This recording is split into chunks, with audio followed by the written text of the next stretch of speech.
Alright guys, I'm so excited. The time is finally here to show you the new saltwater setup. It's been so much work.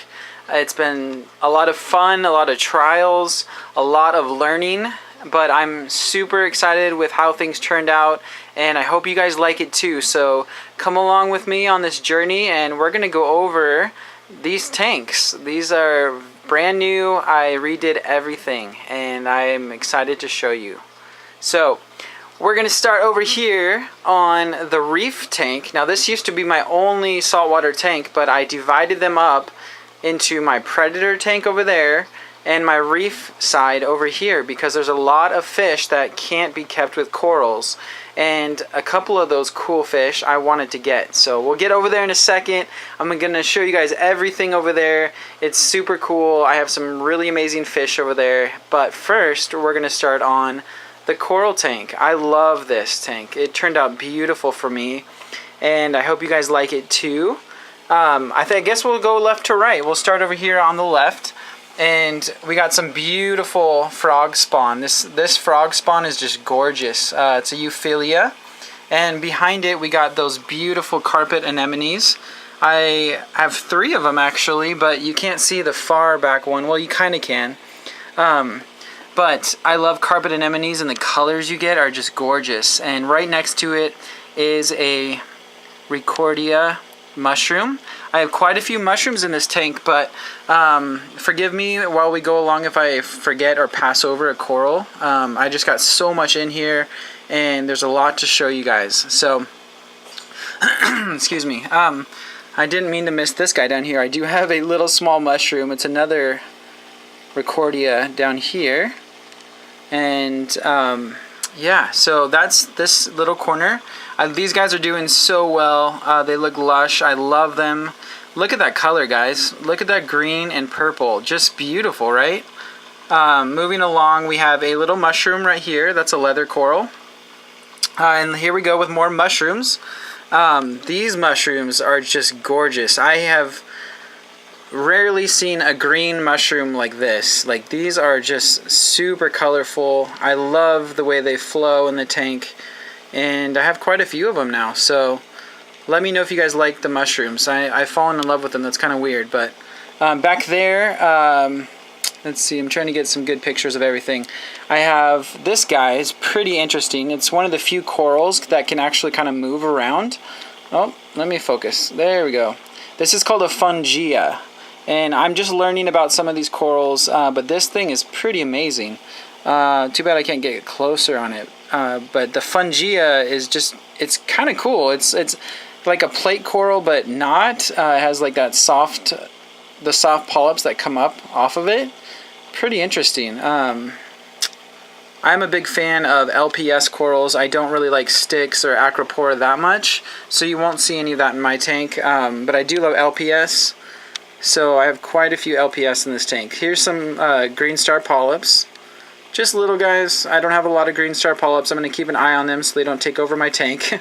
Because a lot of people say that green star polyps can take over your tank if you don't watch out for them. So don't want to miss this. This is a bubblegum digitata up here. This is quite interesting. This coral has these weird, just amazing patterns that a lot of corals don't have. They need really high lighting, but I like it. It's a cool little pink addition to the tank. Right next to that, I have a couple different pieces.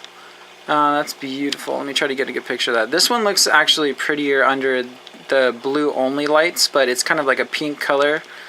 I love the different colors you can get in corals. I have quite a few greens, and I have some reds now, as you'll see as we move along. Let's see, I'm missing it down here. Oh, here's my finger leather. This finger leather is quite interesting. It just kind of pops out of the rock right there. Moving along, we have, hey mister, what's up? Okay, so we got this right here is the candy cane coral. This is just a beautiful green candy cane coral. I love it. I actually have all 3 different types of candy cane corals.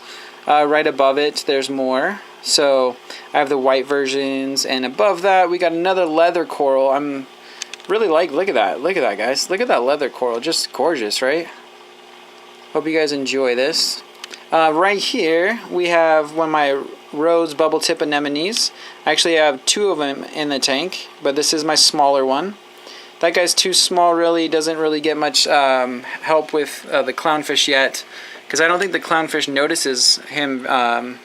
He's just a small guy, but that guy will grow bigger in time and look really beautiful. So moving along, we have a tiny frag. This is a little frag. It's going to grow big. It's going to be a big plate coral. I love plate corals as well. So this is a green plate coral. There's not much to him yet, but he will grow out and fill in this whole area. And right above that, we have my newest addition. This is a red. This color, you guys. If you saw this in person, this is a beautiful red mushroom. It's just gorgeous in person.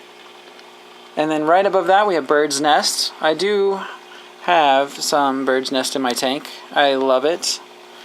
It's very different. The patterns on bird's nest is really cool. Going along, got some more corals. Let's see here. Let's move down. So we have the Duncans right here. The Duncan, little colony of Duncans are just gorgeous. I know I say beautiful a lot, but man, how could you not think this is beautiful, guys? Look at that. That's just gorgeous. Look at that. Look at that green and the purples. I love Duncan corals. These ones are one of the prettiest Duncan corals I've ever seen. Just stunning, beautiful corals. This one has really expanded since I put it in the tank. I can't wait for this to get bigger and grow more heads. It's very lush. I love it. More coral above that. And then I'm getting on to my favorite corals, because this guy down here, speaking of favorite corals, man, this is a torch coral. This is one of my euphyllias. This torch coral is so pretty, especially at nighttime when it's just blue actinic lights on it. It just glows. I love euphyllia corals. They are one of my favorite family of corals. Another one that I absolutely love is right here. I'll back up, pan out just a little bit. Look at this mushroom, guys. Look at this toadstool. This is a leather toadstool. Just a beauty. Look at the green on that. It's stunning. The green polyps that come off of this are just so gorgeous. This is going to get quite big. That thing will grow huge, and it's going to be right in the corner here. It's going to fill up this whole area. So that's some of the corals. I know I missed some. I know I didn't hit them all because... Oh, wait. See, I knew I missed some. There's a hammer coral back there. There's 2 heads of hammer corals back there. I know there's more that I missed, but anyways, that's the overview of the corals, and I do have some beautiful fish in here. I have a Niger trigger. I have a yellow tang. Like you guys saw, the yellow tang is just healthy as ever. It's just stunningly yellow. I have a Cortez rainbow wrasse. I have some damselfish of different types. I have a clownfish. That's a maroon clown. Very pretty. I have 3 engineer gobies that are absolutely just amazing, but they don't come out as much unless I feed. I have 6-line wrasse. He's a boss. He knows what's up. Really beautiful fish as well. Other than that, I have a bunch of snails. I have quite a few hidden creatures in here, like the engineer gobies. I have starfish. I don't know where my there's one starfish up there. I have a bunch of other starfish that are in the rock work. But yeah, guys, that's the new tank. And I added new lights. I have lights on timers now. Since I added these amazing new lights, I have had amazing coral growth. It's one of the best investments I've ever made, is to get actual, real nice lights. I went with... they're 185 watt black boxes. I have 2 of them on timers. You can kind of see the lights up there. They work amazing. I didn't know what I was going to get. I took a lot of time to research and picked them up for a couple $100, and it's well worth it if you guys want to get good coral growth, to get some great lights, because I was struggling for a while. I also am using an RODI water. If you guys are interested in what I use, I don't use tap water. I have my own RODI filter. I have also a protein skimmer on this tank, and I dose calcium, alkalinity, magnesium and iodine as necessary. And one of the coolest things that I figured out how to do, oh, and I also have a UV sterilizer on this tank to help me with any parasites. It's been great. As you can see, my fish, they have no ick on them. Even my tang, yellow tang, looks beautiful, no ick. So I really think that UV sterilizers work. There's a big debate about that, but there's proof right there, guys. No ick, very healthy. Everybody's doing great. So I have a UV sterilizer. I also run GFO sometimes. That's what that tube is right there, granular ferric oxide, if I want to reduce my nitrates and phosphates. But yeah, or I can carbon dose with that. That's a reactor that I have set up in the middle of this section right here. But the coolest thing that I figured out how to do is right here. So that's a pump, and I told you guys I have a predator tank, and we'll get to that in a minute. But I also have this reef tank, and I wanted to combine the water together to make this one big water source, because everybody knows the bigger the tank you have, the more stable your water parameters are. So what I did was I took this guy right here. This is a pump, and it pumps. I'll open this up so you guys can kind of see the inner workings of this madness. So this tube goes all the way, it pumps water into the other tank, right? So I need a way to get the water back so that tank doesn't overflow. So what I did is I got these two tubes and I made a water bridge. And what a water bridge is, it's like a siphon. So if I pump a ton of water from this tank over there, it comes back through those two tubes right there that you can see. So the clear tube is my sending tube, and those two white tubes are my return water bridge siphon hoses. So it works amazing. It keeps both water in both tanks level. The water in both tanks are absolutely level all the time because of that water bridge. No matter how many gallons of water I throw over there, it always returns it. So super cool idea. I doubled it up just to be safe. If you guys want any information on that, please contact me. And I hope you like it. Another great addition that I added, because I'm spending quite a few dollars on this tank and a lot of time. I want to make sure that I always keep up to date on my parameters, if something happens, if I get a leak. And what this guy is right here is the Senai. This is called a Senai Reef, and this is so cool, you guys. I purchased this. I'm just setting it up, and this gives me information on my phone. So if something goes wrong with my tank, if my water goes down, or if my pH is off, or my ammonia, it even has an ammonia reader on this thing. And I just downloaded an app, and it alerts me I think it's like every minute. It's really fast, every minute, every 10 minutes, I don't know. It takes a new reading, and it sends it to my phone through the app. And this little guy is what does it. And not only is this a monitor, but this Senhai will also take PAR readings. So this is a PAR meter as well. And for you guys who don't know, PAR is very important on any reef tank, because you want to know how strong your lights are. And different corals like different amount of light. So this is amazing. Not only is it a reader for all my parameters, but I can use it as a PAR meter to measure in the water how much light is getting in my tank.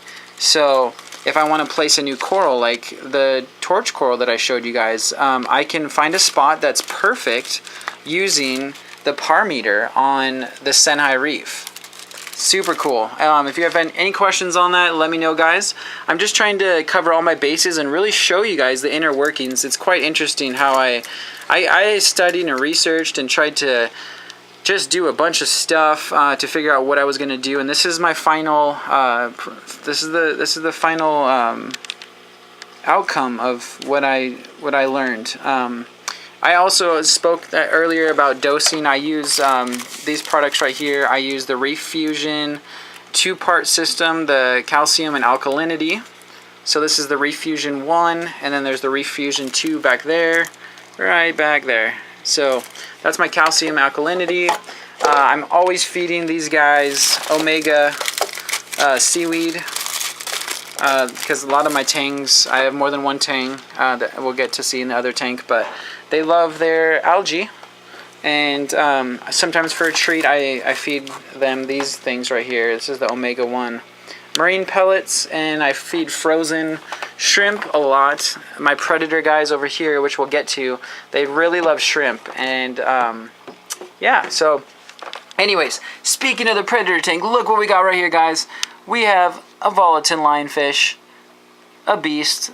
He is huge. He's a beast. I hope you guys enjoy the beauty of a lionfish. And he's my first predator in this tank I needed to have. I just wanted a lionfish for so long. And I thought, hey, if I'm going to go lionfish, I'm going to go big. I'm going to get the big boy. And the Volatin lionfish is the big boy of the lions. These guys get massive, but look at that wingspan, you guys. Look at how pretty these guys are. Just stunning. And this guy's hungry. I'm going to feed him in a little bit after this video ends. And he's going to be just so happy. He's loving life. I wanted one of these guys for so long, but like I said, make sure you have a big tank if you get one of these guys, because they do require a lot of space. They get big, and they eat a lot, actually. They're a little hard to get eating at first, but once they start eating and they get to know you, they eat a ton. So he ate 2 huge pieces yesterday. So yeah, pretty cool. Speaking of another predator, I got this guy back here, Mr. Beautiful Porcupine Puffer. He's always a favorite of a lot of people. I do have him. He's about 4 inches long. Really cool dude. Down here we have this was actually in my other tank for those of you guys who've watched my videos before, but I threw him over here because he just looks like a predator, and he's kind of hard to work around when I'm using it with coral. I didn't want to get poked. I actually did get poked once, and it hurt really, really bad. I had to dig one of these needles out, these spines out of my skin, and it just hurt. So be careful. They are like needles, and they're like glass, and they just break off inside of you. So just be careful if you ever get one. But this is a long spine urchin, and the long spine urchins are my favorite urchins of all. I also have another urchin in here. It's called a pencil urchin. And this pencil urchin is not reef safe. That's why I have him over here. There's this big ball of Chaeto algae just rolling around. I'll talk about that in a second. But this pencil urchin is beautiful. I wanted one, but I just never could have one because they eat corals and they just munch them down. So moving along, I have this guy. Now, this is an interesting fish. This is a blue tang, you guys. And if you say blue tang, you're like, what? That's a yellow tang. But he's kind of ugly and weird looking. But this is called an Atlantic blue tang. And this guy, he will turn a beautiful blue. He's not the dory fish, but he's going to be absolutely blue like this guy. He's going to look as blue as this guy does. But he's just a baby, and as they grow older, they'll get a beautiful blue. And what I'm going to do is when he gets big enough, he needs to be an adult before I put him over here, because this guy right here will pick a fight with him, and he needs to be able to hold his own. So I'm really going to watch that. And if it's too bad, if I try to move him over there, I can just move him back and keep him over here. So yeah,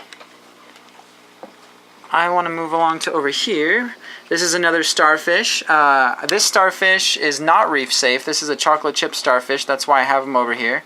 And so I love chocolate chip starfish, but they definitely do eat corals too, so that's why he's here.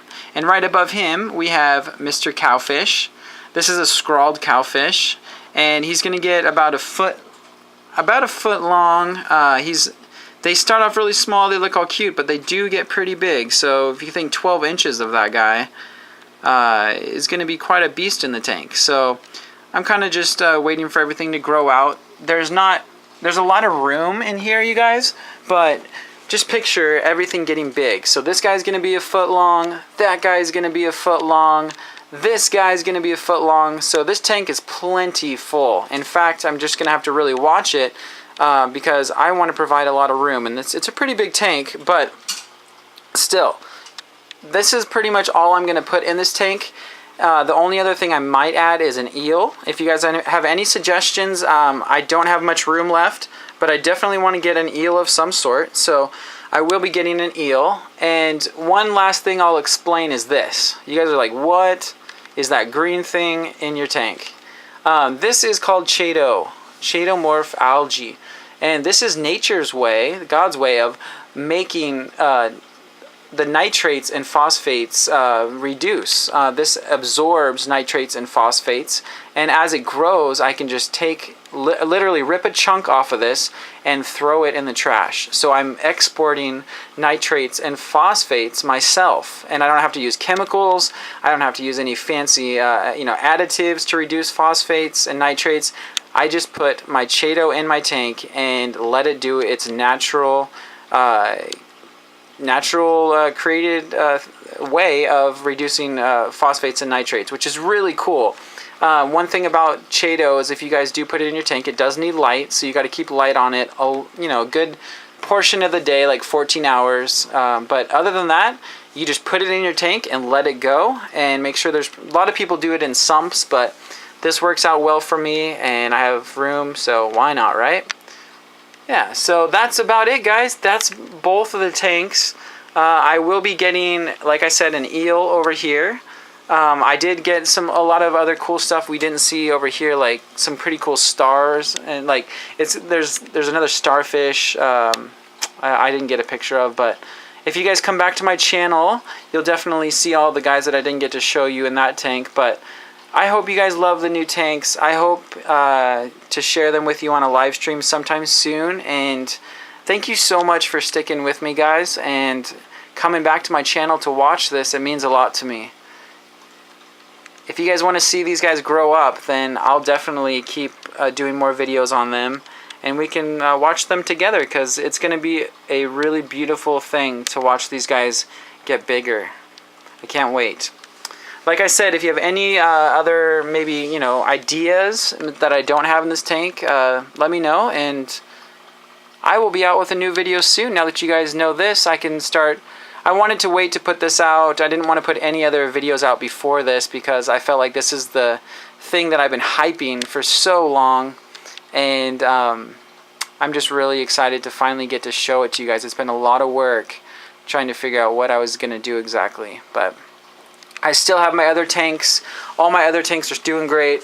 Axolotls, I have turtles, I have a Fahaka puffer and a 185 gallon setup. I have, what else I got? Reptiles, chicken, guinea pigs. I got a lot. So there's always something going on here at Majestic Animals. So check back soon, and I hope you guys have a great, amazing, fun night or day whenever you watch this. And yeah, make sure to come back, and I'll get some new footage out soon. So take care, guys. God bless. Thank you again. Here it is. It's finished. Love you guys. See you next time.